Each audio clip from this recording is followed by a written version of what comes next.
जय माता रानी दोस्तों, मैं सीमा आप सभी का स्वागत करती हूँ आपके अपने चैनल राधा कृष्ण ऑफिशियल में।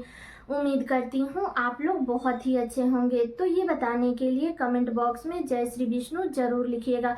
तो चलिए दोस्तों, आज हम इस वीडियो में जानेंगे कि साल 2025 में निर्जला एकादशी का व्रत कब किया जाएगा, एकादशी तिथि कब से शुरू हो रही है, कब समाप्त हो रही है, क्या पहली बार हम इस एकादशी का व्रत कर सकते हैं और कौन सी एक ऐसी चीज है जिसका दान हमें इस एकादशी में जरूर करनी चाहिए। और दसवीं से लेकर के और पारण तक के सभी महत्वपूर्ण बातें जानेंगे। तो आप लोग वीडियो के लास्ट तक बने रहिएगा। आप लोगों को निर्जला एकादशी से संबंधित सभी महत्वपूर्ण बातें जानने को मिलेगा। तो चलिए वीडियो को शुरू करते हैं और जान लेते हैं सभी महत्वपूर्ण बातें। और दोस्तों, अगर आप लोग चैनल पे नए आए हैं तो चैनल को सब्सक्राइब और वीडियो को लाइक जरूर कर दीजिएगा। तो सबसे पहले तो आप सभी को निर्जला एकादशी की ढेर सारी शुभकामनाएं। तो बता दो दोस्तों कि ज्येष्ठ मास के शुक्ल पक्ष में जो एकादशी आती है उसे निर्जला एकादशी व्रत कहा जाता है। ऐसे तो साल में 24 एकादशी आती है, कृष्ण पक्ष में भी आती है और शुक्ल पक्ष में भी आती है। दोनों पक्षों में एकादशी का व्रत आता है। लेकिन बता दूं कि एकादशी के व्रत का सभी एकादशी का अपना अपना महत्व होता है। लेकिन जो ज्येष्ठ मास के शुक्ल पक्ष में जो निर्जला एकादशी आती है उसका महत्व बहुत ही अधिक श्रेष्ठ माना गया है। तो इस व्रत में हमें भगवान विष्णु की पूजा करनी चाहिए, क्योंकि आप सभी को पता ही है कि एकादशी का जो व्रत होता है वो भगवान विष्णु को समर्पित होता है। तो इसलिए इस व्रत में निर्जल और निराहार रह करके हमें एकादशी का व्रत करना है। बता दूं कि बाकी सब एकादशी में आप फल जल फलहार करके एकादशी का व्रत रखते हैं, लेकिन इस एकादशी के नाम से ही पता चलता है कि निर्जल एकादशी, यानी कि इसमें निर्जला रह करके निराहार रह करके तब हमें एकादशी का व्रत रखनी है। ऐसे तो ज्येष्ठ का महीना है, बहुत गर्मी पड़ रही है, बहुत ही कठिन है इस व्रत को रखना। लेकिन मान लीजिए कि अगर आप रख लेते हैं निर्जल रह करके, तो अगर आप पूरे साल कोई भी एकादशी का व्रत नहीं किए हैं और सिर्फ निर्जल रह करके सिर्फ निर्जला एकादशी का व्रत कर लेते हैं, तो आपको पूरे साल की एकादशी का व्रत करने का लाभ मिल जाएगा। ठीक है।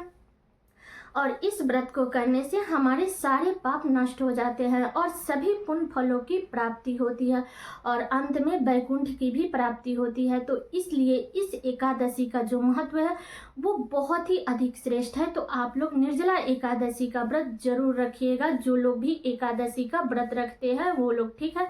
और जिनको भी अब की बार पहली बार एकादशी का व्रत उठाना है या करना चाहते हैं तो आप लोग निर्जला एकादशी से शुरू कर सकते हैं। ठीक है।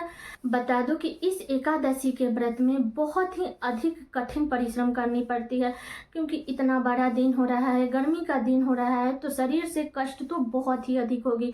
लेकिन जितना इसमें कष्ट है उतना ही अधिक इसका पुण्य फल भी है।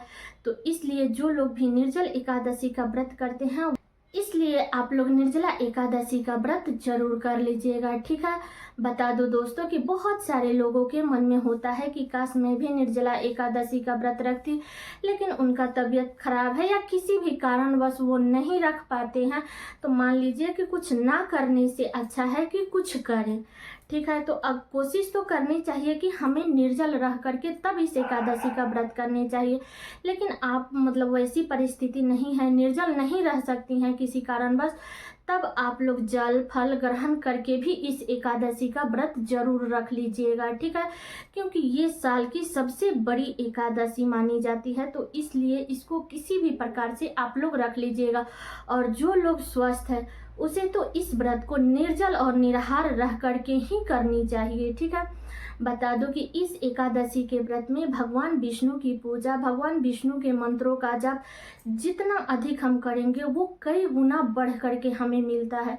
तो इसलिए इस एकादशी में जितना हो सके उतना भगवान विष्णु के मंत्रों का आप लोग जाप कीजिएगा। ठीक है।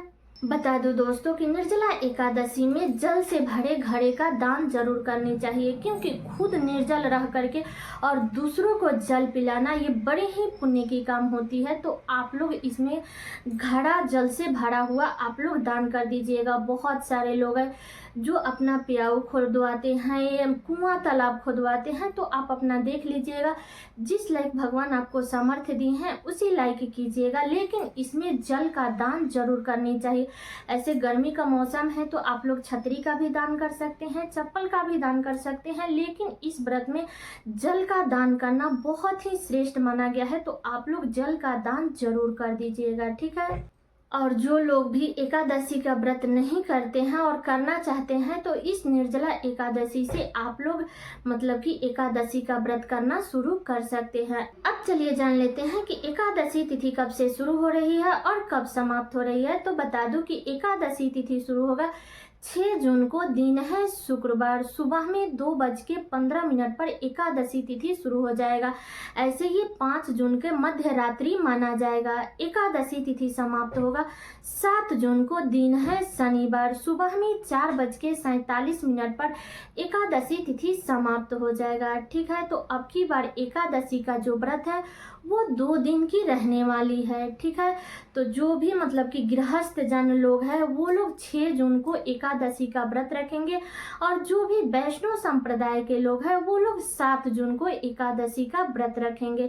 लेकिन बता दूं कि आप अपने यहाँ भी देख लीजिएगा, जिस दिन आप लोगों के यहाँ रखा जाता है उसी दिन आप लोग रखिएगा। दोनों दिन में से किसी भी दिन आप लोग एकादशी का व्रत रख लीजिएगा, ठीक है। जिस दिन भी आप लोग एकादशी का व्रत रखिएगा, या 6 जून को रखिए या 7 जून को रखिए, उससे एक दिन पहले हमें 10वीं तिथि के नियमों का पालन करनी है, ठीक है। तो आप लोग अगर 6 जून को एकादशी का व्रत रखेंगे तो आपको 5 जून को 10वीं तिथि के नियमों का पालन करनी है। तो 10वीं तिथि के दिन आप लोग बाल धोकर के स्नान कर लीजिएगा। इसके बाद में शुद्ध सात्विक भोजन कीजिएगा। लहसुन, प्याज, मसूर के दाल, चावल, मूली, गाजर, ये सब का सेवन नहीं करनी है, ठीक है। 10वीं तिथि से ही ब्रह्मचर्य का पालन करनी चाहिए। बता दूं कि इस एकादशी के व्रत में 10वीं तिथि के दिन से ही हमें भूमि पर शयन करनी चाहिए। तो आप लोग कोशिश कीजिएगा कि भूमि पर शयन कीजिएगा, ठीक है। इसके बाद हमें अगले दिन एकादशी का व्रत रखनी है। तो एकादशी के दिन तो हमें सबसे पहले तो सुबह में जल्दी उठनी चाहिए। उठ करके आप अपने घर की साफ सफाई कर लीजिएगा। इसके बाद अगर आसपास में नदी सरोवर है तो आप लोग इस दिन नदी सरोवर में स्नान जरूर कीजिएगा। अगर नहीं है तो आप अपने घर के जल में गंगा जल मिला करके स्नान कर लीजिएगा, ठीक है।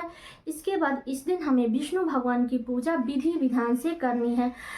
तो आप लोग इस दिन पीले रंग का वस्त्र धारण कीजिएगा, क्योंकि विष्णु भगवान के पूजा में हमें पीले रंग का खुद भी वस्त्र धारण करना चाहिए और विष्णु भगवान को भी पीले रंग का ही वस्त्र धारण कराना चाहिए। अगर आपके पास में विष्णु भगवान की प्रतिमा है तो आप लोग उनको पंचामृत से स्नान कराइएगा। अगर फोटो है तो उसको अच्छे से साफ कपड़ा से आप लोग पोंछ करके इसके बाद उनकी पूजा विधि विधान से कीजिएगा। जो भी फल फ्रूट ड्राई फ्रूट जो भी है उसका आप लोग भोग लगा दीजिएगा। धूप दीप जला करके उनकी पूजा कीजिएगा। रोली चंदन सब चीज अर्पित कीजिएगा। विष्णु भगवान के पूजा में जितना हो सके उतना हमें पीले रंगों का प्रयोग करने चाहिए। तो आप लोग केले का भोग लगाइए, पीले रंग का फूल अर्पित कीजिएगा, ठीक है। और बता दो कि विष्णु भगवान के भोग में आप लोग तुलसी पत्र जरूर डाल दीजिएगा, क्योंकि बिना तुलसी पत्र के विष्णु भगवान भोग ग्रहण नहीं करते हैं। तो इसलिए तुलसी पत्र जरूर डालिएगा। बता दो कि एकादशी के दिन हमें तुलसी जी में जल नहीं डालनी चाहिए, उनको अलग से ही आप लोग धूप दीप ये सब दिखा करके आप लोग पूजा पाठ कर लीजिएगा। एकादशी के दिन आप लोग तुलसी पत्र भी मत तोड़िएगा। आप लोग 10वीं के दिन ही तुलसी पत्र तोड़ करके रख लीजिएगा, ठीक है। और बता दो कि जब आप लोग सुबह में पूजा पाठ कर लेते हैं, इसके बाद सारे दिन हमें निर्जल और निराहार रह करके किसी भी धार्मिक पुस्तक की आप लोग मतलब कि पाठ कीजिएगा। जितना हो सके उतना विष्णु भगवान के मंत्रों का जाप कीजिएगा, क्योंकि इसमें जितना पूजा पाठ मंत्र जाप करेंगे ना वो हमें कई गुना बढ़ करके मिलता है। क्योंकि निर्जला एकादशी का महत्व बड़ा ही श्रेष्ठ माना गया है। तो इसलिए इस व्रत में जितना हो सके उतना विष्णु भगवान के मंत्रों का आप लोग जाप कर लीजिएगा, ठीक है। और बता दो कि व्रत के दौरान आप लोग किसी की भी निंदा चुगली किसी का अपमान आप लोग मत कीजिएगा, या दरवाजे पे आए हुए किसी भी भिक्षु भिखारी का आप लोग अपमान मत कीजिएगा। जो भी भगवान का दिया हुआ है, अगर एकादशी के दिन कोई भी भिक्षु भिखारी आ जाता है तो उसको आप लोग वस्त्र, फल ये सब दे करके आप लोग जरूर विदा कीजिएगा। एकादशी के दिन अन्न का दान मत कीजिएगा, इस बात का ध्यान रखिएगा, ठीक है। एकादशी के दिन दोनों समय हमें भगवान विष्णु की पूजा करनी चाहिए, आरती करनी चाहिए, भोग लगानी चाहिए और व्रत रखनी चाहिए, ठीक है। इसके बाद ये तो हो गया एकादशी के दिन के नियम। इसके बाद हमें अगले दिन द्वादशी के दिन भी हमें सुबह में जल्दी उठ जाना चाहिए। उठ करके स्नान करके इसके बाद में फिर से हमें विष्णु भगवान की पूजा विधि विधान से कर लेनी है। इसके बाद अगर आपका भोजन बन गया है, क्योंकि द्वादशी के दिन भी हम शुद्ध सात्विक ही भोजन करते हैं, लहसुन प्याज का सेवन नहीं करते हैं, ठीक है। तो द्वादशी के दिन आप लोग चावल खा सकते हैं। तो आपका भोजन अगर बन गया है तो उसमें से भगवान विष्णु को आप लोग भोग लगा दीजिए। अगर नहीं बना है तो जो भी फल फ्रूट है उसका आप लोग भोग लगा दीजिएगा। और शुभ मुहूर्त में आप लोग व्रत का पारण कीजिएगा, क्योंकि इतना कष्ट का व्रत है। अगर आप शुभ मुहूर्त में इस व्रत का पारण नहीं करेंगे ना, तो वो जब पारण का जब समय बीत जाता है तब आप लोग अगर पारण करेंगे तो उस पारण को पाप के समान माना गया है। इसलिए जितना श्रेष्ठ एकादशी का व्रत रखना होता है उतना ही श्रेष्ठ एकादशी के पारण का भी होता है। बता दो कि दशमी के दिन भी आप लोग घी में बना हुआ भोजन खाइएगा और द्वादशी के दिन भी आप लोग घी में ही बना हुआ भोजन खाइएगा। और बता दो दोस्तों कि इस व्रत में आप लोग जूठा ब्रश से ब्रश मत कीजिएगा, या अगर आपको दातुन मिल जाता है तो दातुन से मुख धोइएगा। अगर दातुन नहीं मिलता है तो मतलब नया ब्रश से आप लोग ब्रश कीजिएगा, लेकिन जो ब्रश से आप लोग पहले से ब्रश करते आ रहे हैं उस ब्रश से आप लोग ब्रश मत कीजिएगा, इस बात का ध्यान रखिएगा, ठीक है। तो सारी बातें क्लियर हो गई दशमी से लेकर के और द्वादशी तक का। अब चलिए जान लेते हैं पारण का शुभ मुहूर्त। तो बता दो दोस्तों कि जो लोग भी 6 जून को एकादशी का व्रत रखेंगे वो लोग 7 जून को दोपहर में 1:44 से लेकर के और दोपहर में ही 4:31 तक एकादशी व्रत का पारण करेंगे। और बता दूं कि जो लोग भी 7 जून को एकादशी का व्रत रखेंगे वो लोग 8 जून को व्रत का पारण करेंगे सुबह में 5:23 से लेकर के और 7:17 तक। तो इस बीच में आप लोग एकादशी का पारण कर लीजिएगा। तो आप देख लीजिएगा आपके यहाँ जिस दिन भी एकादशी का व्रत रखा जा रहा है उसी दिन आप लोग एकादशी का व्रत रखिएगा। दोनों दिन में से किसी भी एक दिन आप लोग एकादशी का व्रत रखिएगा, या तो 6 जून को रखिए या 7 जून को रखिए। ऐसे तो 6 जून को गृहस्थ जन रखेंगे ही और 7 जून को वैष्णव संप्रदाय के लोग रखेंगे। बाकी आप अपने यहाँ का देख लीजिएगा, ठीक है। तो सारी बातें क्लियर हो गई। उम्मीद करती हूँ कि आप लोगों के लिए वीडियो बहुत ही उपयोगी होगा। तो ये वीडियो मेरा यहीं तक का था। कैसा लगा ये वीडियो आप लोग कमेंट करके जरूर बताइएगा।